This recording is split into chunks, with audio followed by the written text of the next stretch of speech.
Hello everyone welcome to school plus. आज आम यह वीडियो माध्यम जूनियर टीचर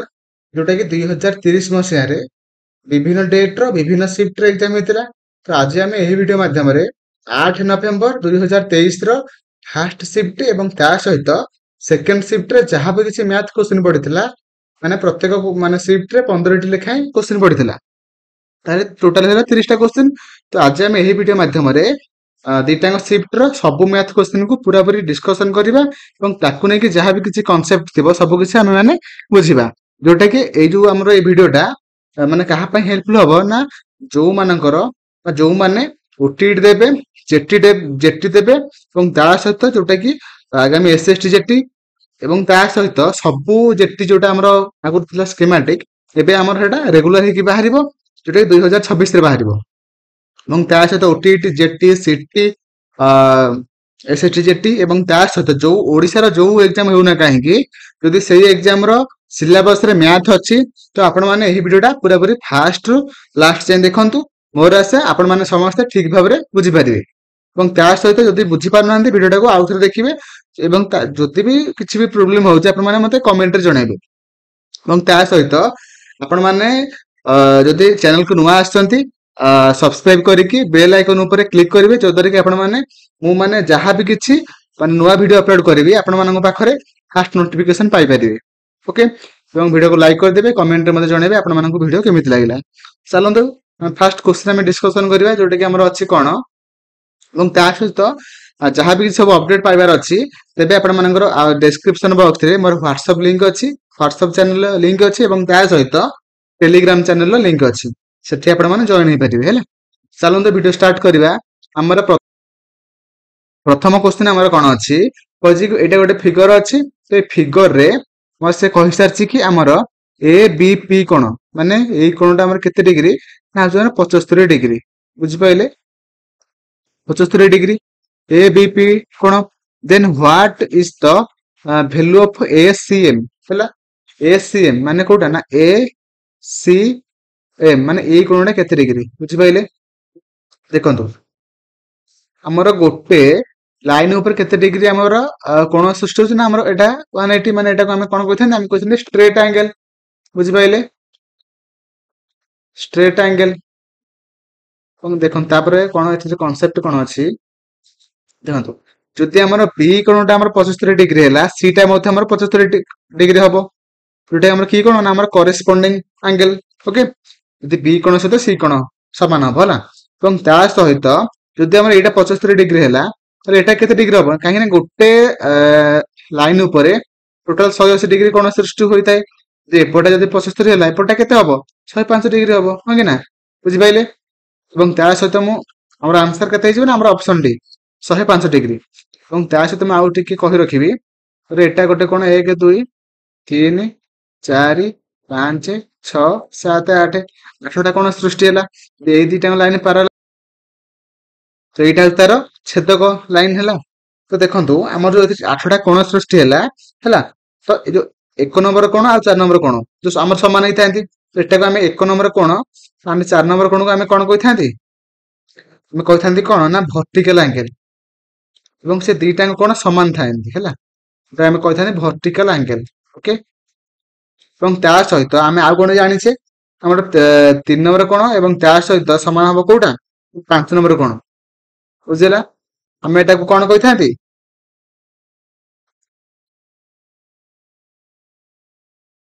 समान हबनी माने मैं एटा कौन कही था आम कही कंजिक्यूटिव इंटीरियर एंगल है इंटीरियर एंगल दुईटा कोण आम ए दुईटा कोण को आम कही था तापर आम माने 2 नंबर आ 6 नंबर 2 नंबर आ 6 नंबर को आम कही था कौन ना करेस्पोंडिंग एंगल जोटा आम एबे आम जो क्वेश्चन टा करले हैला। तापर 3 नंबर आ 6 number 3 number and 6 number 3 number and 6 number कोटा एटा की कोन आम कही था इंटीरियर अल्टरनेटिव एंगल बुझि पाइले इंटीरियर अल्टरनेटिव एंगल जदि लिखि रखि माने जानि नाहंती लिखि रखंतु जोटा कि आपण माने परवर्ती समय रे ताको आपण माने रिवीजन करि परिबे एवं ता सहित 1 नंबर कोण एवं 8 नंबर कोण समान माने समान होइतांती एटा को हम कोन कहिथांती हम कहिथांती alternative exterior angle exterior angle बुझी पाइले तो एतिक थिला कांसेप्ट मोर आशा आपण माने सब किछि ठीक भाबरे बुझी पारथिबे चलंतु परवर्ती क्वेश्चन को जिबा परवर्ती आपण माने क्वेश्चन देछि कि आर वैल्यू हम माने बाहर करबा केमिति बाहर करबा मैं एमिति लिखि करबा जेमिति म करूछि आपण माने सेटा देखंतु होला कि केमिति होउछि ला तो 1 हम एमिति लिखिबा 1 + x बाय देखंतु हम एठी कोन लिखि परिबा ना 1 - x जोटा कि हमर कोन लिखि परिबा ना 1 + x लिखि परिबा इनटू 1 - x मध्ये हम लिखि परिबा हरण अछि हम जदी को हम गुणन कर दबा तो ए भग्नांशटा उल्टी पडिबो बा व्युत्क्रम हे जिवो हला जोटा कि हम ऊपर को पळै आसबो 1 - x to the power 4 by 1 + x हे जिवो is equal to 1 + x 1 + x कटि जिवो बुझि पाइले तापर एठी केते रहला ना 1 - x रहला इनटू एटा हम केते लिखि परिबा ना 1 + x रो square into 1 plus sorry 1 minus हला एटा 1 माइनस x रो स्क्वायर 1 एटा माइनस x रो स्क्वायर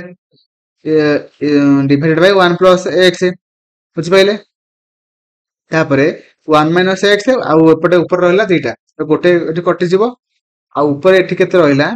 1 + x रो स्क्वायर को हम केन लिखिबा ना 1 + x सॉरी गोटे सेकंड एटा होल स्क्वायर नाही एटा कोन अछि खाली अछि कोन 1 माइनस x रो स्क्वायर हला बुझि पाइले तो एबे हम माने कोन करिबा ना हमर एठी अछि केते लिभे दबा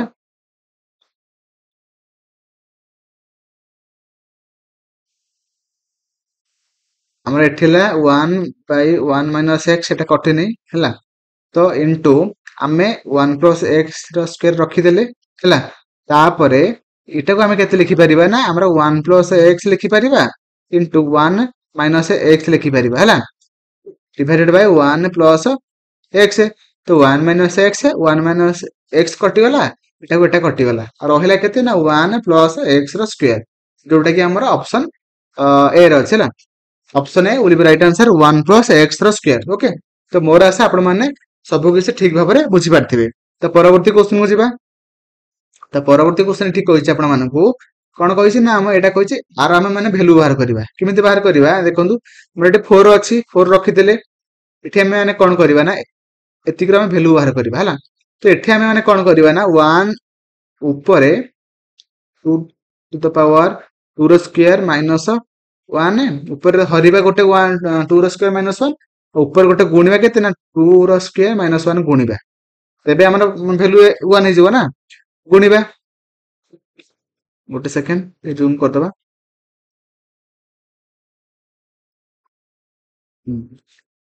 एबे कोन करबा ना हमें गुणिबा तो 2 जहा लिखा देला लिखि दबा +1 2 to the power 4 +1 2 to the power 8 +1 dot dot dot 2 to the power 256 +1 बुझि पाइले तो देखंतु एबे आपण मन देखि पारथुबे कि आ 2 रो स्क्वायर केते 4 4 1 पडला केते 3 1/3 एठी देखंतु a plus b and a minus b रेडा अछि रहिला एठी केते हबो ना हमर 2 टू द पावर 4 हे जिवो माइनस 1 हैला एठी हमर प्लस अछि तो एटा हे गेला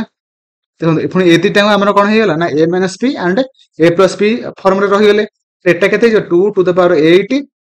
प्लस 1 पुनी एटा हे गेला परे सॉरी हां 2 टू द पावर 8 माइनस 1 हबो तो एटा एटा माइनस 1 हैला बा एटा a माइनस b रहि गेला एटा a प्लस b हे जिवो एमिति हेइ कि हमर केते हबोटा 4/3 हैला 2 टू द पावर 256 रो 2 गुणे केते हबो ना हमर 512 हबो 512 केते ना तार -1 एतिक हबो देखंतु हमर एतिक आंसर लास्ट को बाहरिबो किंतु देखंतु हमर लिखि दबा ठी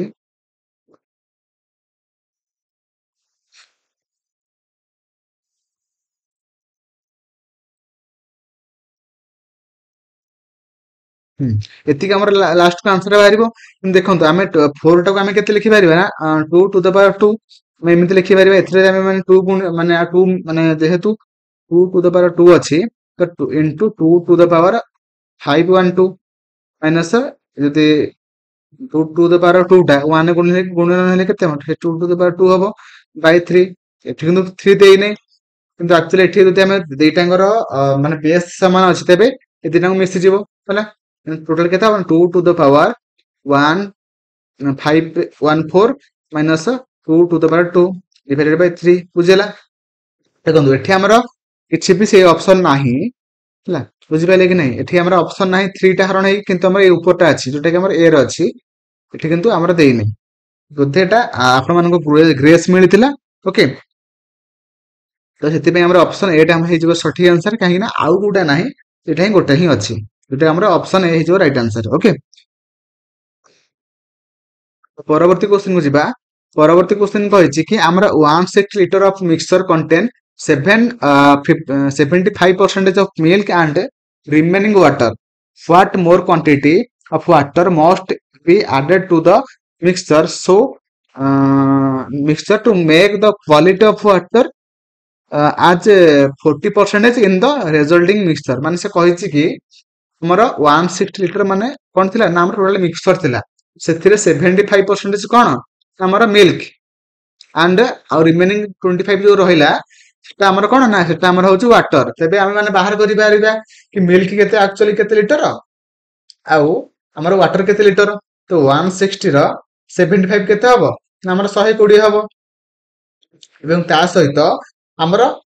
ୱାଟର କେତେ ହବ 40 ଲିଟର ହବ। ତେବେ ସେ ଏବେ କହିଛି କି ଆମେ ମାନେ ଆଉ କେତେ ୱାଟର ମିଶେଇବା ତେବେ ଯାଇକି ଟୋଟାଲ ଯୋଉ ରେଜଲ୍ଟିଂ ୱାଟର ଯେତିକି ମିକ୍ସଚର ରହିବ ତାର 40% ମାନେ କଣ ହବ ୱାଟର ହେଇଯିବ। ଦେଖନ୍ତୁ ଆମେ ଏମିତି ଲେଖିପାରିବା 120 ଏଟା ହେଲା କ୍ଷୀର ୱାଟର କେତେ 40, 40 ଆମେ କେତେ ମିଶେଇବା ନା x ମିଶେଇବା ଇଜ ଇକ୍ୱାଲ ଟୁ କେତେ ହବ ନା ଆମର ଏଟା 40% ହବ, ମାନେ 4 ଏପଟେ କେତେ ହବ 6 ହେଲା। ତେବେ ଯାଇକି ଆମର 40/60 ରହିବ ମାନେ ରେସିଓଟା, ବୁଝିପାରିଲେ? ତ ଏଟା ଦେନ୍ କାଟିବା ଦୂରେ 3/2 ହେଲା। ତେବେ ଆମେ ମାନେ ଏବେ ଆମେ ମାନେ କଣ କରିବା ନା ବଜ୍ର ଗୁଣନ କରିବା, ଯୋଉଟା କି ଆମର 120 ଗୁଣନ 2 ଯୋଉଟା 240 is equal two 4 3 12 120 plus 3x ବୁଝିଲା। ତାପରେ 3x ଇଜ ଇକ୍ୱାଲ ଟୁ 240 ରୁ 120 ଗଲା କେତେ ନା 120, x ଇଜ ଇକ୍ୱାଲ ଟୁ କେତେ ନା 120/3 ଯୋଉଟା କି ଆମର କେତେ 40। ମାନେ ଆଉ ଆମେ ଯଦି 40 ଲିଟର ପାଣି ଦେବା ସେ ମିକ୍ସଚରରେ ତେବେ ଯାଇକି ଆମର ରେଜଲ୍ଟିଂ ଯୋଉ ଆମର ଯେତିକି ବି ହବ ଟୋଟାଲ ଯୋଉ ମିକ୍ସଚର ହବ ସେତିକିରେ 40% ୱାଟର ରହିବ ହେଲା। ତ ଆମର ଅପସନ ଯୋଉଟା କି ଆମର B will be right answer। 40 litre ଆମର 40 ଲିଟର ଆମେ ଆଉ ମିଶେଇବାକୁ ପଡିବ, ଯୋଉଟା କି ଆମର କ୍ୱେଶ୍ଚନ ସେ ପଚାରିଛି ହେଲା। ତ ପରବର୍ତ୍ତୀ କ୍ୱେଶ୍ଚନ କୁ ଯିବା। ପରବର୍ତ୍ତୀ କ୍ୱେଶ୍ଚନ ଆମର କହିଛି କଣ ନା what is the positive square root of 14 plus 6 √5 ହେଲା। ଦେଖନ୍ତୁ ଏଟା ଆମେ ମାନେ କେମିତି କରିବା ନା ଅପସନ ପକେଇକି ଆପଣ ମାନେ କରିପାରିବେ ଭଲରେ ହେଇଗଲା ହେଲା। ଦେଖନ୍ତୁ କେମିତି କରିବେ। 14 ଅଛି ମାନେ ଆମେ କୋଉଟା ଦିଟାଙ୍କୁ ମିଶେଇଲେ ମାନେ ମାନେ ତାର ସ୍କୋୟାର ର ମାନେ ସମ ଯୋଉଟା କି 14 ହବ। ଦେଖନ୍ତୁ ଏଇଟା ମାନେ ଅପସନ ଏଇଟା ଦେଖନ୍ତୁ, ଫାଷ୍ଟ ଏ ରୁ ପକେଇକି କରିବା ହେଲା।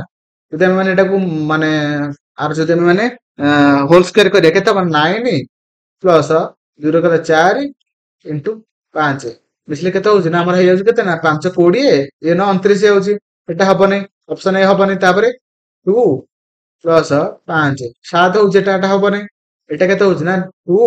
ପ୍ଲସ 9 ଇଣ୍ଟୁ 5 9 5 45 2 47 ଏଟା ହବନି। ଏଟା ଦେଖନ୍ତୁ 3 3 3 9 ଏ ପ୍ଲସ 5 ମାନେ ବୁଝିପାରୁଛନ୍ତି ତ, ମାନେ 3 ପ୍ଲସ √5 ର ହୋଲ ସ୍କୋୟାର ମୁଁ ଏଟା ହିସାବ କରୁଛି ହେଲା। ଯଦି ଆମେ ହିସାବ କରିବା 3 ସ୍କୋୟାର କେତେ 9,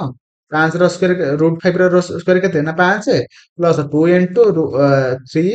√5 ଯୋଉଟା କି ଆମର 9 5 14 ପ୍ଲସ 6 √5 ଯୋଉଟା ଆମର ଅପସନ ଡି ରେ ଅଛି ହେଲା। ମାନେ 3 ପ୍ଲସ √5 କୁ ଯଦି ଆମେ ମାନେ ସ୍କୋୟାର କରିବା ତେବେ କେତେ ହବ ନା 14 ପ୍ଲସ 6 √5 ବା ଆମେ ଆଉ ମଧ୍ୟ କହିପାରିବା କଣ ନା 14 ପ୍ଲସ 6 √5 ର ସ୍କୋୟାର ରୁଟ କେତେ ହବ ନା 3 ପ୍ଲସ √5 ହେଲା। ତ ମୋର ଆଶା ଆପଣ ମାନେ ଠିକ ଭାବରେ ବୁଝିପାରୁଥିବେ। ଯଦି ବୁଝିପାରୁଛନ୍ତି କମେଣ୍ଟରେ ଲେଖନ୍ତୁ କି ସାର୍ ଆମେ ବୁଝିପାରୁଛୁ। ଯଦି ବୁଝିପାରୁନାହାନ୍ତି ମତେ କମେଣ୍ଟ ମଧ୍ୟ ଜଣାନ୍ତୁ କୋଉଟା ଆପଣ ମାନେ ବୁଝିପାଇଲେ ନାହିଁ ହେଲା। ତ ପରବର୍ତ୍ତୀ କ୍ୱେଶ୍ଚନ କୁ ଯିବା। ପରବର୍ତ୍ତୀ କ୍ୱେଶ୍ଚନ କହିଛି କି ଆମର ଗୋଟେ ଆଇସୋସ୍କେଲ ଟ୍ରାଙ୍ଗେଲ ଅଛି ଯୋଉଟା କି ଆମର ସମଦ୍ୱିବାହୁ ତ୍ରିଭୁଜ। କରିଦେଲେ ସମଦ୍ୱିବାହୁ ତ୍ରିଭୁଜ ଏ ବି ଆଣ୍ଡ ସି। ତ ଏଇ ଦିଟାଙ୍କ ବାହୁ କଣ ସମାନ, ଯଦି ଏ ଦିଟାଙ୍କୁ ବାହୁ ସମାନ ହେଲେ ତାଙ୍କର ଅନ୍ତର୍ଗତ ଯୋଉ ଦିଟାଙ୍କ କୋଣ ମଧ୍ୟ ସମାନ ହେବେ, ମାନେ ଏଇଟା ଏଇଟା ସମାନ ହେବେ, ମାନେ x x। ତାପରେ ସେ କହିଛି କି ଆମର ଏ ଦିଟାଙ୍କ ଏ ବି ଯୋଉ ସମାନ ଯୋଉ ଦିଟାଙ୍କ ବାହୁ ସେମାନଙ୍କ ଲେନ୍ଥ କେତେ ନା ଆମର 50 ସେଣ୍ଟିମିଟର ଆଣ୍ଡ ତା ସହିତ ଏଟା ମଧ୍ୟ 50 ସେଣ୍ଟିମିଟର, ବୁଝିପାଇଲେ। ଏବଂ BC ଟା କହିଛି କେତେ ନା BC ଟା କହିଛି ଆମର କେତେ ନା 80 ସେଣ୍ଟିମିଟର, ବୁଝିପାଇଲେ। ଏବଂ ସେ କହିଛି କି then what the value of altitude from A on BC। ଦେଖନ୍ତୁ ସମଦ୍ୱିବାହୁ ତ୍ରିଭୁଜର ଯୋଉ ଅଲ୍ଟିଚ୍ୟୁଡ ଟା କଣ ହୁଏ ନା ଆମର ଯୋଉ ଭୂମିଟା ସହିତ ତା ଭୂମିକୁ ସେ କଣ କରେ ନା ସମଦ୍ୱିଖଣ୍ଡ କରେ, ବୁଝିପାଇଲେ କି ନାହିଁ। ଯଦି ସମଦ୍ୱିଖଣ୍ଡ କଲେ କେତେ ହବ ନା ଏଟା ହେଇଯିବ 40, ଏଟା ହେଇଯିବ 40। ଯଦି 40 ହେଇଗଲା ସେ ପଚାରିଛି କି ଏଇ ଅଲ୍ଟିଚ୍ୟୁଡ ର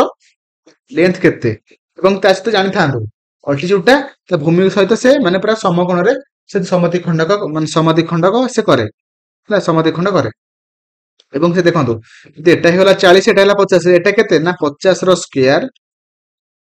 ମାଇନସ 40 ର ସ୍କୋୟାର, ଆମେ ଏମିତି କରିପାରିବା। ତ ଏଟା କେତେ ହବ ନା ଏମିତି ବାହାର କରିବା 50 ପ୍ଲସ 40 ଗୁଣନ 50 40 ର 10, ଏଟା କେତେ 90 900 ହବ ନା। 900 ର ସ୍କୋୟାର ରୁଟ କେତେ ହବ ନା 30। ଆମେ ଜାଣିଲେ କେତେ ନା ଆମର ଏଇ ଅଲ୍ଟିଚ୍ୟୁଡ ର ଲେନ୍ଥ କେତେ ହବ ନା ଆମର ହେଇଯିବ କେତେ ନା ହଉଛି ଆମର 30 ସେଣ୍ଟିମିଟର, ବୁଝିପାଇଲେ। ତ ମୋର ଆଶା ଆପଣ ମାନେ ସବୁ କ୍ୱେଶ୍ଚିନ୍ କୁ ଠିକ ଭାବରେ ବୁଝିପାରୁଥିବେ। ଓକେ, ତ ପରବର୍ତ୍ତୀ କ୍ୱେଶ୍ଚିନ୍ କୁ ଯିବା। ତ ପରବର୍ତ୍ତୀ କ୍ୱେଶ୍ଚିନ୍ କହିଛି ମାନେ ଏଇ ଯୋଉ ଫଙ୍କସନ ଟା ଟୋଟାଲ କାହା ସହିତ ବା କାହା ଦ୍ୱାରା ସେ ଡିଭିଜିବଲ। ଓକେ, ତ କେମିତି ବାହାର କରିବା ଦେଖନ୍ତୁ। ଆମେ ମାନେ ଦେଖନ୍ତୁ ଏଠି ମାନେ ସବୁଥିରେ କମନ କେତେ ଅଛି ନା 3 ଟୁ ଦ ପାୱାର 10 ଅଛି। ଯଦି ଆମର ଏଠୁ 3 ଟୁ ଦ ପାୱାର 10 ପଳେଇଲା, ଏଠି କେତେ ରହିଲା 1 ରହିଲା। ଏଠୁ ଯଦି ଆମେ 3 ଟୁ ଦ ପାୱାର 10 11 ପଳେଇଲା, 10 ପଳେଇଲା, 11 10 ପଳେଇଲା କେତେ 1, 3 ଟୁ ଦ ପାୱାର 1 ପ୍ଲସ ଏଠୁ ଯଦି 12 ରୁ 10 ପଳେଇଲା କେତେ ହବ ନା 3 to the power 2 plus 3 to the power 3, ବୁଝିଲା। ତ ତାପରେ କଣ ହବ ନା ଆମର ଏମିତି ଲେଖିବା 3 ଟୁ ଦ ପାୱାର 10 ତାପରେ 1 ପ୍ଲସ 3 ପ୍ଲସ 3 ସ୍କୋୟାର କେତେ ନା 9 ପ୍ଲସ 3 କ୍ୟୁବ କେତେ ହବ ନା 27, ମିଶେଇ ଦେଲେ କେତେ ହବ 3 ଟୁ ଦ ପାୱାର 10 ଇଣ୍ଟୁ 3 4 9 4 13 13 27 କେତେ 40, ବୁଝିଲା। ତାହେଲେ ଆମେ ଏବେ କଣ ଜାଣିଲେ ଟୋଟାଲ ଫଙ୍କସନ ଟା ଆମର କାହା ଦ୍ୱାରା ବିଭାଜ୍ୟ ନା 40 ଦ୍ୱାରା ବିଭାଜ୍ୟ, କାହିଁକି ନା ସବୁଥିରେ କମନ ଅଛି, ହଁ କି ନା। ତ ମୋର ଆଶା ଆପଣ ମାନେ ଏଇ କ୍ୱେଶ୍ଚିନ୍ ଟାକୁ ଠିକ ଭାବରେ ବୁଝିପାରିଥିବେ। ତ option D will be right answer. Okay, ତ ପରବର୍ତ୍ତୀ କ୍ୱେଶ୍ଚିନ୍ କୁ ଯିବା। ପରବର୍ତ୍ତୀ କ୍ୱେଶ୍ଚିନ୍ କହିଛି କି ଆମର how many composite number are there from 1 to 23, ମାନେ 1 ରୁ 23 ମଧ୍ୟରେ କେତେଟା ଯୌଗିକ ସଂଖ୍ୟା ଅଛି, କେତେଟା ଅଛି ନା 13ଟା, ଆପଣ ମାନେ ଗଣିବେ। ଓକେ, ତ ପରବର୍ତ୍ତୀ କ୍ୱେଶ୍ଚିନ୍ କୁ ଯିବା। ପରବର୍ତ୍ତୀ କ୍ୱେଶ୍ଚିନ୍ କହିଛି କି ଆମର ତ ପରବର୍ତ୍ତୀ କ୍ୱେଶ୍ଚିନ୍ କୁ ଯିବା। ପରବର୍ତ୍ତୀ କ୍ୱେଶ୍ଚିନ୍ କହିଛି ଦ side of an equilateral triangle is 24 centimetre, what is the radius of the circle circumscribing this equilateral triangle। ମାନେ ସେ କହିଛି ଗୋଟେ ସମବାହୁ ତ୍ରିଭୁଜ ଅଛି, ତାର ସବୁ ବାହୁ ଗୁଡିକ କେତେ ସେଣ୍ଟିମିଟର ନା ଆମର 24 ସେଣ୍ଟିମିଟର, ଏବଂ ତାର ସେ ମାନେ କଣ ନା ସେଇ ତ୍ରିଭୁଜ ଉପରେ ଗୋଟେ ବୃତ୍ତ ଅଛି। ସେ ପଚାରିଛି କି ସେ ବୃତ୍ତର ରେଡିୟସ କେତେ ସେ ପଚାରିଛି, ହେଲା। ତ କେମିତି ବାହାର କରିବା, ଯଦି ଆମେ ଜାଣିଛେ କି ଆମର ଏଟା ହେଲା ସମବାହୁ ତ୍ରିଭୁଜର ଯଦି ତା ଉପରେ ଗୋଟେ ବୃତ୍ତ ଅଛି, ତେବେ ଆମେ କୋଉ ଫର୍ମୁଲା ପକେଇବା ନା ଆମର ତାର ଆଉଟର ରେଡିୟସ ର ଫର୍ମୁଲା ପକେଇବା, ଯୋଉଟା କି ଆମର କଣ ଆଉଟର ରେଡିୟସ ର ଫର୍ମୁଲା କଣ ନା ଆମର ହଉଛି a ବାଇ √3, ବୁଝିଲା। ତ ଏ ଆମର କେତେ, ଏ ଆମର ହଉଛି 24 ବାଇ √3, ଯୋଉଟା କି ଆମର କେତେ ହବ ନା ଆମର 8 √3 ଇଣ୍ଟୁ √3 ବାଇ √3, √3 ଗୋଟେ କଟିଗଲା, ତାହେଲେ ରହିଲା କେତେ ନା 8 ଇଣ୍ଟୁ √3, ବୁଝିପାଇଲେ, ଯୋଉଟା କି ଆମର ଅପସନ ବି ରେ ଅଛି। ତାହେଲେ ସେ ଯୋଉ ସେ ସମବାହୁ ତ୍ରିଭୁଜର ଯୋଉ ବାହାରେ ଯୋଉ ତ୍ରିଭୁଜଟା ଅଛି, ସରି ଯୋଉ ବୃତ୍ତଟା ଅଛି, ସେ ବୃତ୍ତର ରେଡିୟସ କେତେ ହବ ନା ଆମର 8 ଇଣ୍ଟୁ √3, ହେଲା, ଯୋଉଟା କି ଆମର ଅପସନ ବି ରେ ଅଛି, ହେଲା। ତ ପରବର୍ତ୍ତୀ କ୍ୱେଶ୍ଚିନ୍ କୁ ଯିବା। ପରବର୍ତ୍ତୀ କ୍ୱେଶ୍ଚିନ୍ କହିଛି କି if the perimeter of rhombus is 180 centimeter and one of the diagonal is 72 centimeter, then what is the area of rhombus। ଦେଖନ୍ତୁ ମୁଁ ଆପଣ ମାନଙ୍କୁ ଡାଇଗ୍ରାମ କରି କହିଦଉଛି କେମିତି। ଦେଖନ୍ତୁ ଏଟା ହେଲା ଗୋଟେ ରମ୍ବସ, ହେଲା। ଏଠି ଯଦି ଗୋଟେ ରମ୍ବସ ହେଲା, ସେ କହିଛି କି ରମ୍ବସ ରେ ପେରିମିଟର କେତେ ବା ପରିସୀମା କେତେ ନା 180 ସେଣ୍ଟିମିଟର। ତାହେଲେ ଯଦି ଗୋଟେ ରମ୍ବସ ର ପେରିମିଟର ହେଇଯାଉଛି 180, ତାହେଲେ ଗୋଟେ ବାହୁର ଦୈର୍ଘ୍ୟ କେତେ ହବ ନା 4 ହରିଦବା, ଯୋଉଟା କି 45, ବୁଝିପାଇଲେ। ତାହେଲେ ସବୁ ବାହୁ ଗୁଡିକ କେତେ ହେଇଯିବ 45 ସେଣ୍ଟିମିଟର ବୁଝିପାରିଲେ 45 ହେଲା ଏଠି ସେ କହିଛି କି ଗୋଟେ କର୍ଣ୍ଣର ଦୈର୍ଘ୍ୟ କେତେ ନା ଆମେ ଗୋଟେ କର୍ଣ୍ଣର ଦୈର୍ଘ୍ୟ କେତେ ନା ଆମର କହିଛି 72 ମାନେ ଯଦି ଏଇ କର୍ଣ୍ଣଟା ହେଇଗଲା କେତେ 72 72 ଆମେ ଜାଣିଛନ୍ତି କି ଆମର ରମ୍ବସର ଏଟା ମାନେ ଥିଓରମ ଅଛି କି ରମ୍ବସର ଯୋଉ ଦିଟାଙ୍କ କର୍ଣ୍ଣ ପରସ୍ପରକୁ 90 ଡିଗ୍ରୀରେ ଛେଦ କରନ୍ତି ବା ସମଦ୍ୱିଖଣ୍ଡକ କରନ୍ତି ଏବଂ ମାନେ ଏପଟ ମାନେ ଏଠି ଯୋଉ କୋଣ ସୃଷ୍ଟି ହୁଏ ଏଟା 90 ଡିଗ୍ରୀ ଏବଂ ତା ସହିତ ମାନେ ଲେନ୍ଥ ଅନୁସାରେ ମଧ୍ୟ ସେମାନେ ମାନେ ପରସ୍ପରଙ୍କୁ ମାନେ ସମଦ୍ୱିଖଣ୍ଡକ କରନ୍ତି ହେଲା ତେବେ ଯଦି ଏଟା ଟୋଟାଲ ହେଲା 72 ଏପଟ ହେଇଯିବ କେତେ 36 ଏଟା ହେଇଯିବ କେତେ 36 ବୁଝିପାରିଲେ ଯଦି ଏପଟଟା ଏଇଟା ହେଲା 45 ଏଟା ହେଲା 36 ତାହେଲେ ଏଇଟା ଆମେ ବାହାର କରିପାରିବା ବେସଟା ତାହେଲେ ଆମେ କଣ କରିବା ନା 45 ର ସ୍କୋୟାର ମାଇନସ 36 ର ସ୍କୋୟାର କେତେ ହବ 36 ର ସ୍କୋୟାର ରୁଟ ଓଭର ତାହେଲେ 45 ର ସ୍କୋୟାର କେତେ ହବ ଆମେ ଏମିତି ବାହାର କରିପାରିବା 45 ପ୍ଲସ 36 6 5 11 1 3 7 8 ଗୁଣନ ଇଏ 45 36 ପଳେଇଲା କେତେ ନା ଆମର ହଉଛି 9 81 ତ ରୁଟ ଓଭର ଏଟା କି ଏଥିରେ ଆସିବ 9 ଆସିବ ଏଥିରେ ଆସିବ 3 ମାନେ 27 ମାନେ ଆମର ଏଇ ଯୋଉ ଏତିକିରୁ ଏତିକି କେତେ ସେଣ୍ଟିମିଟର 27 ସେଣ୍ଟିମିଟର ତାହେଲେ ଟୋଟାଲଟା କେତେ ହବ 27 ଗୁଣନ 2 ଯୋଉଟା କି 54 ତାହେଲେ ଗୋଟେ ଡାଇଗୋନାଲ ଦେଇଥିଲା ଯୋଉଟା କି ଆମର 72 ଆଉ ଆମେ ଆଉ ଯୋଉଟା ବାହାର କଲେ କେତେ ନା ଆମର 54 ଯୋଉଟା କି ଆମର ବାହାରି ପଡିଲା ଦିଟା ଡାଇଗୋନାଲ ଆମେ ଜାଣିଛେ ରମ୍ବସର एरिया फॉर्मूला ଆମେ ଜାଣିଛେ କି ଆମର ହାଫ ଇନଟୁ p1 डायगोनल ଗୋଟେ डायगोनल and into डायगोनल 2 ବୁଝିଲା ତ ଫାର୍ଷ୍ଟ 1/2 into 72 ଗୁଣନ 54 କରିଦେଲା 36 36 ରେ 54 ଗୁଣିଲେ କେତେ ହବ 36 ଗୁଣନ 54 ମତେ ଗୁଣିକି କମେଣ୍ଟରେ ଜଣାନ୍ତୁ 36 ଗୁଣନ 54 ଯୋଉଟା କି ଆମର 1944 सेंटीमीटर स्क्वायर बुझिपाइले जोटा कि हमरा ऑप्शन सी रे अछि तो परवर्ती क्वेश्चन को जीवा परवर्ती क्वेश्चन कहिछि हमरा कहिछि Rajiv invest 15,000 for 2 years at compound interest compounded annually माने वर्षो थरे हिसाब हुए in a company which is paid him interest केते ना 6,600 what will be the annual rate of interest at which Rajiv invested his money कहिछि हमें रेट ऑफ इंटरेस्ट माने बाहर करिवा हमें फार्मूला जानिछे कि अमाउंट आउ गोटे जानथांदो कि हमरा एटा प्रिंसिपल टा केते amount is equal to principal plus interest एठी हमको अमाउंट देइने तो देइछि कोन प्रिंसिपल देइछि 15,000 आ इंटरेस्ट केते देइछि ना 6,600 तो टोटल अमाउंट केते हबो ना हमर केते हबो ना हमर हिजो केते ना 21,600 हिजो बुझला हमें गोटे फार्मूला जानिछे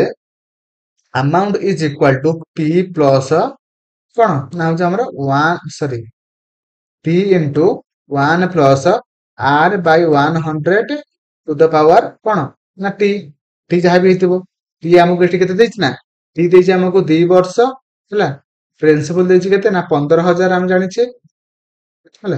तो हमें अमाउंट केते बाहर कर 21,600 21,600 इज इक्वल टू p केते ना p टा हमर केते देछि 15,000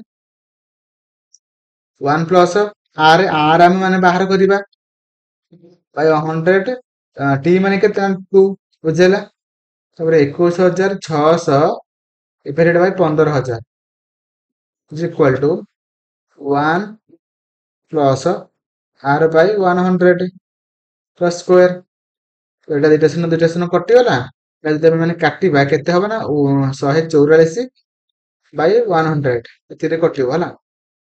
दशमिक हम के 1.44 है is equal to 1 plus R by 100 square second R by 100 square है तो ये मैंने टिके लिखि दबा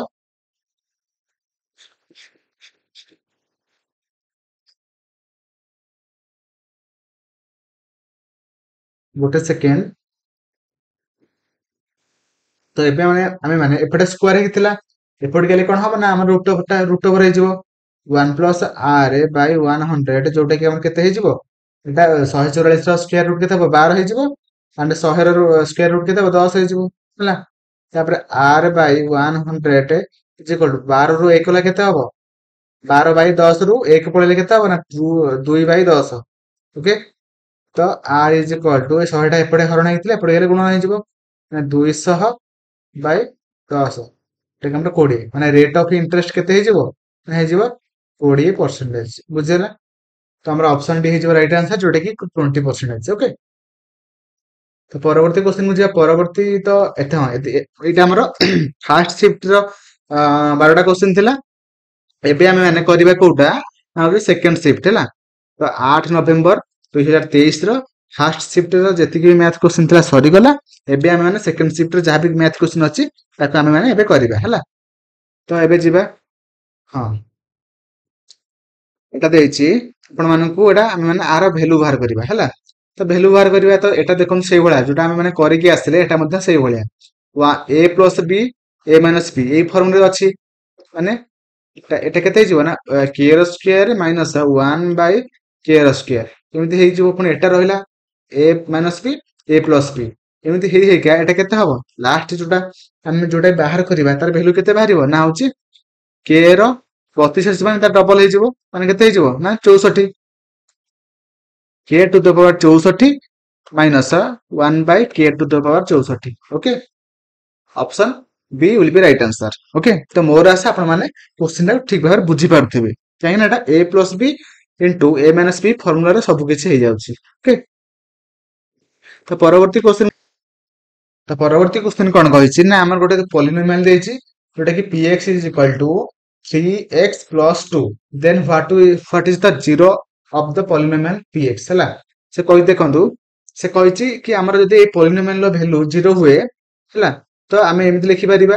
x is equal to ସେ ଯଦି 0 ହୁଏ ମାନେ এই polynomial ର ଯଦି value 0 ହୁଏ ସେ x ର value ପଚାରୁଛି ହେଲା ତ ଆମେ ଏମିତି ଲେଖି ପାରିବା 3x plus 2 is equal to 0 ଲେଖି ପାରିବା ତାପରେ 3x is equal to minus 2 ଲେଖି ପାରିବା and x is equal to minus 2 by 3 ଲେଖି ପାରିବା ଯୋଉଟା ଆମର ଅପସନ सी अच्छी x इज इक्वल टू -2/3 तो परवर्ती क्वेश्चन मुझे परवर्ती क्वेश्चन कहि जदि हम गोटे रेशनल नंबर सहित गोटे इरेशनल नंबर को मैंने मिसेइबा तेबे तार जो सम टा आसीबो सेटा को नंबर आसीबो देखंतु मैं रेशनल सहित जदि हम माने इरेशनल मिसेइबा माने 2 सहित किबा माने 2 सहित हम माने √3 मिसेइबा कि संख्या हो ना गोटे इरेशनल संख्या हो इरेशनल नंबर हो ସେଥିପାଇଁ ଆମର ସଠିକ आंसर କଣ ହେଇଯିବ ନା ଆମର ऑप्शन सी ହେଇଯିବ ଯୋଉଟା କି ଆମର इरेशनल नंबर ହେଲା ତ ପରବର୍ତ୍ତୀ क्वेश्चन କହିଛି କି ଆମେ ଯୋଉ ଚାରଟା ऑप्शन ଦେଇଛି which is the smallest three digit number which when decreased by 5 becomes divisible by both 4 and 5 ମାନେ ସେ କହିଛି କି ଆମେ ଚାରଟା ମାନେ ऑप्शन ମଧ୍ୟରୁ କୋଉ ऑप्शन ରୁ 5 फेडिले फेडाना फलटा जोटा 4 और 5 दीटा सहित कौन हम ना आम डिविजिबल ओके तो देखो सबुठ स्मलेस्ट कौटा हूँ कौटा 105 यदि आम 105 रु 105 को जब आम कौन करवा ना आम मैंने 5 फेडिबा केते हम 100 हाँ कि ना 100 तो 100टा आम 4 डिविजिबल हम और ता सहित 5 हम से ऑप्शन ए हो सठिक आंसर जोटा कि 105 ओके तो परवर्ती क्वेश्चन कही गोटे चतुर्भुज अच्छी चतुर्भुजर गोटे कर्णर दैर्घ्य जोटा कि 22 सेंटीमीटर अटे है अन्य दुईटी शीर्ष बिंदु कर्ण प्रति अंका जाइथिबा नंबर सॉरी लंबर दैर्घ्य जोटा कि यथाक्रमे 8 सेंटीमीटर एवं 12 सेंटीमीटर चतुर्भुजर क्षेत्रफल केते देखो आम मैंने एमती करवा चतुर्भुज এটা হচ্ছে গোটে কর্ণ বুঝিপাইলে যদি এটা গোটে কর্ণ হলা এপটটা গোটে ত্রিভুজ হয়ে গলা এপটটা গোটে ত্রিভুজ হয়ে গলা যদি সে দুইটাঙ্গ আমার সেই কর্ণ প্রতি দুইটাঙ্গ শীর্ষ বিন্দু গোটে গোটে লম্ব সে কাটিছে ହେଲା কাটিছে এমিতি তো এটা গোটে লম্ব হয়ে গলা কেতে এটা গোটে কইছি 12 সেন্টিমিটার আর গোটে কইছি 8 সেন্টিমিটার আর কর্ণর দৈর্ঘ্য কেতে দিছি আমি 22 সেন্টিমিটার মানে টোটাল এটা তো আমি দেখুন ফার্স্ট আমি এই ত্রিভুজর ହେଲା এই তଳକୁ ଯୋଉ ତ୍ରିଭୁଜଟା ଅଛି ସେ ତ୍ରିଭୁଜର ଆମେ କ୍ଷେତ୍ରଫଳ ବାହାର କରିବା ତ୍ରିଭୁଜର କ୍ଷେତ୍ରଫଳ କଣ ନା ହାଫ ଇନଟୁ ବେସ୍ ଇନଟୁ ହାଇଟ୍ ଆମେ ଜାଣିଛେ ତମର ଆମେ ଏଠି ଦେଇ ଦେଇଛି ହାଫ ଇଣ୍ଟୁ ବେସ୍ କେତେ ନା 22 ଇଣ୍ଟୁ ଏଚ୍ କେତେ ଆମର 12 ତାହେଲେ 11 କଟିଲେ 11 22 ରେ ଯଦି 2 କାଟିଦେଲେ 11 11 ଯଦି 12 ରେ 11 ଗୁଣ କେତେ ନା 132 ହେଇଯିବ ଏବଂ ତାପରେ ଏପଟେ କାମ ସରିଗଲା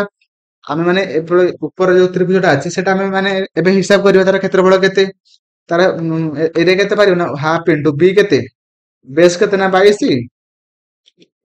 ଇଣ୍ଟୁ ହାଇଟ୍ କେତେ 8 ବୁଝିଲା ତ ଏଇ 22 ରେ 2 କଟିଲେ କେତେ 11 11 ଅଶୀ ନା କେତେ 88 ତ ଏପଟେ ଦେଖନ୍ତୁ ଉପର ଯୋଉ ତ୍ରିଭୁଜଟା ତାର ଏରିଆ କେତେ ବାହାରିଲା ନା 88 ବାହାରିଲା ଆଉ ତଳ ଯୋଉ ଆମର ମାନେ ତ୍ରିଭୁଜର ଏରିଆ ବାହାରିଲା କେତେ ନା 132 ତ ମିଶିଲେ କେତେ ହବ 132 ପ୍ଲସ 88 ମିଶିଲେ କେତେ ହବ ନା ଆମର ହେଇଯିବ କେତେ 1 ଆଉ 3 11 12 1 200 220 ହେଲା ତ option C will be right answer ଯୋଉଟା କି 220 ସେଣ୍ଟିମିଟର ସ୍କ୍ୱାର ହେଲା ମାନେ ଟୋଟାଲ ଚତୁର୍ଭୁଜର ସ୍କ୍ୱାର ମାନେ ଏରିଆ କେତେ ବାହାରି ପଇଲା ନା 220 ସେଣ୍ଟିମିଟର ସ୍କ୍ୱାର ବୁଝିପାଇଲେ ତ ମୋର ଆଶା ଆପଣ ମାନେ ଭଲ ଭାବରେ ବୁଝିପାରିଥିବେ ତ ପରବର୍ତ୍ତୀ କ୍ୱେଶ୍ଚନ କୁ ଯିବା ତ ପରବର୍ତ୍ତୀ କ୍ୱେଶ୍ଚନ କହିଛି କି ଆମର W ର ଆୟ Z ର ଆୟର 170% ଏବଂ W ର ଖର୍ଚ୍ଚ Z ର ଖର୍ଚ୍ଚର 70% ଅଟେ ଯଦି Z ତାଙ୍କ ଆୟର 30% ସଞ୍ଚୟ କରନ୍ତି ତେବେ W ତାଙ୍କ ନିଜ ଆୟର କେତେ ପ୍ରତିଶତ ସଞ୍ଚୟ କରିବେ ଏଇଟା ସେ ପଚାରିଛି ବୁଝିପାଇଲେ ତ ଦେଖନ୍ତୁ ଆମେ ମାନେ ଏମିତି ଲେଖିବା କି ଆମେ ମାନେ ଜେଡ୍ ର ଯୋଉ ଇନକମ ଟା ଆମେ 100 ମାନିକି ନେଇଯିବା ହେଲା ଜେଡ୍ ର ଆମେ ମାନେ ଇନକମ ଟା 100 ନେଇଗଲେ ଯଦି ଆମେ ମାନେ ଜେଡ୍ ର ଇନକମ କୁ 100 ନେଇଗଲେ ଆଇ ଜେଡ୍ ଏମିତି ଲେଖିଦବା ତେବେ ଆମର ଆଇ ଡବ୍ଲୁ ର ଇନକମ କେତେ ହେଇଯିବ ନା ତାର 170% ମାନେ କେତେ ନା 170 ବୁଝିପାଇଲେ ତାପରେ ଆସିଲା ତାର ଖର୍ଚ୍ଚ ଡବ୍ଲୁ ର ମାନେ ଜେଡ୍ ର ଖର୍ଚ୍ଚ ଡବ୍ଲୁ ର ଖର୍ଚ୍ଚ ଜେଡ୍ ର ଖର୍ଚ୍ଚର 70% ହେଲା ତାହେଲେ ଆମେ ମାନେ ଡବ୍ଲୁ ର ଖର୍ଚ୍ଚ କେତେ ନେବେ ନା ହଉଛି 70 ବୁଝିପାରିଲେ ସରି ପ୍ରତିଶତ ହେଲା ଜେଡ୍ ର ତାହେଲେ ଜେଡ୍ ର ଯଦି 100 ହେଲା ତାର ମାନେ ତାର 70% ମାନେ କେତେ 70% ମାନେ କେତେ 70 ତାହେଲେ ଯେ ଏକ୍ସପେଣ୍ଡିଚର ମାନେ ଡବ୍ଲୁ ର କେତେ ହେଲା 70 ହେଇଗଲା 70% ବୁଝିଲା ତାହେଲେ ଏବେ ଆମେ ମାନେ କଣ କରିବା ହଁ 70 ଏଇଟା ଆମର କଣ ଏଟା ହେଲା ଇନକମ ଦିଟାଙ୍କ ଏଟା ହେଲା ଏକ୍ସପେଣ୍ଡିଚର ଏବେ ଆମେ ଆସିବା ସେଭିଂ ଏବେ ସେ କହିଛି କି ଆମର ସେଭିଂ କିଏ କଣ କରେ ନା ଜେଡ୍ ହେଉଛି ତାଙ୍କ ଆୟର 30% ହେଲା ମାନେ ଡବ୍ଲୁ ର ତାହେଲେ ଆମର ଏମିତି ଲେଖିପାରିବା 170 ଡିଭାଇଡେଡ ବାय କେତେ ନା ହଉଛି 100 ଇଣ୍ଟୁ 30% ଯେହେତୁ ତ କେତେ ହବ ଏଟା ରେସନ କଟିବ ଯୋଉଟା 71 51% ସରି 51 ଖାଲି 51 ଯଦି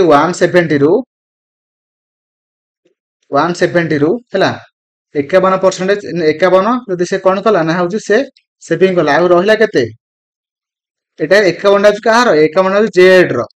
ଆଉ ରେଟ୍ ଯେତିକି ରହିଲା ଏଟା କାହାର ଡବ୍ଲୁ ର ମାନେ 121 ସେ କେତେରୁ ମାନେ ସେଭିଂ କଲା ନା 170 ରୁ ଟୋଟାଲ ଇନକମ ରୁ ପରସେଣ୍ଟେଜ ରେ ବାହାର କରିବା ମାନେ 100 ଗୁଣିବା ହଁ କି ନା ଶୂନ କଟିଗଲା ହେଲେ 1210 ଡିଭାଇଡେଡ ବାଇ 17 କେତେ ହବ ମତେ ହିସାବ କରି ମତେ କୁହନ୍ତୁ 1210 ହରଣ କେତେ ନା 17 ଯୋଉଟା କି ଆମର କେତେ ବାହାରୁଛି ନା ଆମର ବାହାରୁଛି କେତେ ନା 17 ସରି 71.18 ହେଲା ଓକେ ତ ଆନ୍ସର ଆମର କୋଉଟା ନା ଆମର ଅପସନ ଡିଟା ଅଛି ହେଲା ଅପସନ ଡି ଯୋଉଟା କି ଆମର 71.18 ଯୋଉଟା କି ଆମର ଅପସନ ଡି ହେଇଯିବ ସଠିକ ଆନ୍ସର ଓକେ ତ ମୋର ଆଶା ଆପଣ ମାନେ ସବୁ କିଛି ଠିକ ଭାବରେ ବୁଝିପାରିଥିବେ ଫାଷ୍ଟ ଆମର ଇନକମ ଦେଲା ପରେ ଏକ୍ସପେଣ୍ଡିଚର ଦେଲା ତାପରେ ଆମର ସେଭିଂ ଦେଲା ଓକେ ତ ପରବର୍ତ୍ତୀ କ୍ୱେଶ୍ଚନ କୁ ଯିବା ପରବର୍ତ୍ତୀ କ୍ୱେଶ୍ଚନ କହିଛି କି ଗୋଟେ କଣ ଦେଇଛି ନା ଗୋଟେ ରମ୍ବସ ର କର୍ଣ୍ଣ କଣ ନା ଗୋଟେ କର୍ଣ୍ଣ ଅନ୍ୟ କର୍ଣ୍ଣର 60% ହେଲା ଗୋଟେ କର୍ଣ୍ଣ କେତେ ଗୋଟେ କର୍ଣ୍ଣକୁ ଆମେ କେତେ ନବା ନା ଆମର ନେଇଯିବା କେତେ ଏକ୍ସ ନବା ନା ଆମେ ନେଇଯିବା 100 ନେଇଯିବା ଆଉ ଗୋଟେ କର୍ଣ୍ଣ କେତେ ନା ଆମର ହେଇଯିବ 60 ଯଦି ସେ କହିଛି ରମ୍ବସର କ୍ଷେତ୍ରଫଳ ସହିତ ବୃହତ କର୍ଣ୍ଣର ଦୈର୍ଘ୍ୟର ବର୍ଗର ଅନୁପାତ ସେ ପଚାରିଛି ହେଲା ଦେଖନ୍ତୁ ଆମେ ମାନେ ଜାଣିଛେ ରମ୍ବସର କ୍ଷେତ୍ରଫଳ କେତେ ନା half into d1 into d2 ବୁଝିଲା ତ ଆମେ ମାନେ ହାଫ ଇଣ୍ଟୁ d1 କେତେ ନା 100 ଇଣ୍ଟୁ d2 କେତେ ନା 60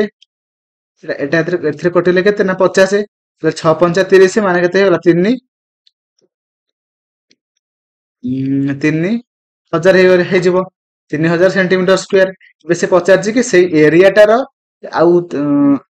ବୃହତ୍ତମ କର୍ଣ୍ଣର ଦୈର୍ଘ୍ୟର ବର୍ଗ, ମାନେ ବୃହତ୍ତମ ଦୈର୍ଘ୍ୟ କୋଉଟା, ସରି ବୃହତ୍ତମ କର୍ଣ୍ଣ କୋଉଟା ନା ଆମର 100ଟା। ତ 100ର ସ୍କୋୟାର ମାନେ କେତେଟା ହେଇଯିବ, 100 ହେଇଯିବ। 3 ଶୂନ କଟିଗଲା, କେତେ ହେଲା 3:10, ଯୋଉଟା କି ରେସିଓ କେତେ ହେଇଯିବ 3:10। ଓକେ, ତ option C will be right answer, ଯୋଉଟା କି 3:10। ଓକେ, ତ ପରବର୍ତ୍ତୀ କ୍ୱେଶ୍ଚନ କୁ ଯିବା। ପରବର୍ତ୍ତୀ କ୍ୱେଶ୍ଚନ ଅଛି କଣ, 2 to the power n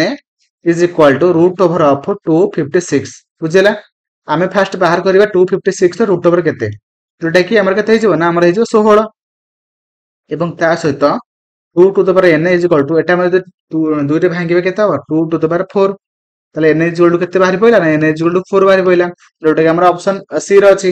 okay, n is equal to 4। ତ ପରବର୍ତ୍ତୀ କ୍ୱେଶ୍ଚନ କୁ ଯିବା। ପରବର୍ତ୍ତୀ କ୍ୱେଶ୍ଚନ କଣ କହିଛି ନା ଆମେ ଆର ଭ୍ୟାଲୁ ବାହାର କରିବା। √8 ଟାକୁ ଆମେ ଆଉ କଣ ଲେଖିପାରିବା ନା ଆମେ ଲେଖିପାରିବା କେତେ ନା 4√5 ଲେଖିପାରିବା, ମାଇନସ 112 କୁ ଆମେ କଣ ଲେଖିବା ନା 4√7 ଡିଭାଇଡେଡ୍ ବାय 45 କେତେ ଲେଖିବା 3√5 ଲେଖିପାରିବା, ମାଇନସ 3√7 ଲେଖିପାରିବା। ବୁଝିଲା, ତେବେ ଆମର 4 ଆସିଲା କମନ, ଏପଟେ ତଳୁ ଆସିଲା 3 ଆସିଲା କମନ, ତାପରେ 5 ମାଇନସ √7, √5 ମାଇନସ √7, ତଳେ ମଧ୍ୟ √5 ମାଇନସ √7, ସେଟା କଟିଗଲା। କଟିଲେ କେତେ ହଉଛି ନା ଆମର ଆନ୍ସର କେତେ ବାହାରିଲା ନା 4 ଡିଭାଇଡେଡ୍ ବାଇ 3, ଯୋଉଟା କି ଆମର କେତେ ଲେଖିପାରିବା ନା 1 ପୂର୍ଣ୍ଣ 1 ବିଭକ୍ତକ 3। ଓକେ, ତ ମୋର ଆଶା ଯୋଉଟା କି ଆମର ଅପସନ ଏ ର ଅଛି, ତ ମୋର ଆଶା ଆପଣ ମାନେ କ୍ୱେଶ୍ଚନ କୁ ଠିକ ଭାବରେ ବୁଝିପାରିଥିବେ। ତ ପରବର୍ତ୍ତୀ କ୍ୱେଶ୍ଚନ କୁ ଯିବା। ତ ପରବର୍ତ୍ତୀ କ୍ୱେଶ୍ଚନ କହିଛି କି ଗୋଟେ ଟ୍ରାଙ୍ଗେଲ ଅଛି, ଯୋଉଟା କି ଆମର ଯୋଉଟା କହିଦେଇଛି ଆମର ଏ ବି ସି ଗୋଟେ ଟ୍ରାଙ୍ଗେଲ ଅଛି, ଯୋଉଟା କି A B is equal to A C, ଯୋଉଟା କି ଦ୍ୱିବାହୁ ତ୍ରିଭୁଜ। ଏବଂ ତା ସହିତ ସେ କହିଛି କି ଆମର ବିଏସି, ଯୋଉଟା ବିଏସି ଟା କେତେ ନା 40 ଡିଗ୍ରୀ। ତେବେ ସେ କହିଛି କି ଏଇଟା ମାନେ ଗୋଟିକର ମାନେ ଆଙ୍ଗେଲ କେତେ। ଦେଖନ୍ତୁ ଦ୍ୱିବାହୁ ତ୍ରିଭୁଜ ମାନେ କଣ, ତାର ଅନ୍ତର୍ଗତ ଯୋଉ କୋଣ ଦିଟାଙ୍କ ମଧ୍ୟ ସମାନ ହବ, ଯୋଉଟା କି ଏକ୍ସ ଆଣ୍ଡ ଏକ୍ସ। ବୁଝିପାରିଲେ, ତ ଆମେ ଜାଣିଛେ ଗୋଟେ ତ୍ରିଭୁଜର 3ଟା କୋଣର ପରିମାଣ ମିଶିକି କେତେ ନା 180 ଡିଗ୍ରୀ। ତାହେଲେ x 2x plus 40 is equal two 180। ତାହେଲେ 2x is equal two 180 minus 40 କେତେ ନା 140। ହଁ, x ଇଜ ଇକ୍ୱାଲ ଟୁ କେତେ ନା 70, ଯୋଉଟା କି ଆମର ଏଇ ଗୋଟେ କୋଣର ପରିମାଣ କେତେ ବାହାରିଲା 70 ଡିଗ୍ରୀ ବାହାରିଲା, ଯୋଉଟା କି ଆମର ଅପସନ ବି ମାନେ ଅପସନ ବି ଟା ହେଇଯିବ ସଠିକ ଆନ୍ସର। ଓକେ, ତ 70 ଡିଗ୍ରୀ। ତ ପରବର୍ତ୍ତୀ କ୍ୱେଶ୍ଚନ କୁ ଯିବା। ପରବର୍ତ୍ତୀ କ୍ୱେଶ୍ଚନ କହିଛି କି ଆମର ଗୋଟେ ଟ୍ରାଙ୍ଗେଲ ଅଛି, ଗୋଟେ ତାର 3ଟା କୋଣର ପରିମାଣ କଣ କଣ ନା 2x ଗୋଟେ ଦେଇଛି 2x ମାଇନସ 1, ଆଉ ଗୋଟେ ଦେଇଛି 3x, ଆଉ ଗୋଟେ କହିଛି 4x ପ୍ଲସ 10। ତ 3ଟାଙ୍କ କୋଣର ପରିମାଣ ମିଶିକି ଯଦି ଆମେ ଜାଣିଛେ କଣ କେତେ ନା 180 ଡିଗ୍ରୀ, ତେବେ ସେ x ର ଭ୍ୟାଲୁ ପଚାରିଛି। 3ଟା କୋଣକୁ ଆମେ ମିଶେଇଦବା, 2x 3x 4x, ଯୋଉଟା ମିଶିକି କେତେ ହବ ନା ଆମର ହେଇଯିବ 9x। ତାପରେ ଏଟା -1 ଅଛି, -1 ଏଟା ହେଲା +10, ଯୋଉଟା କି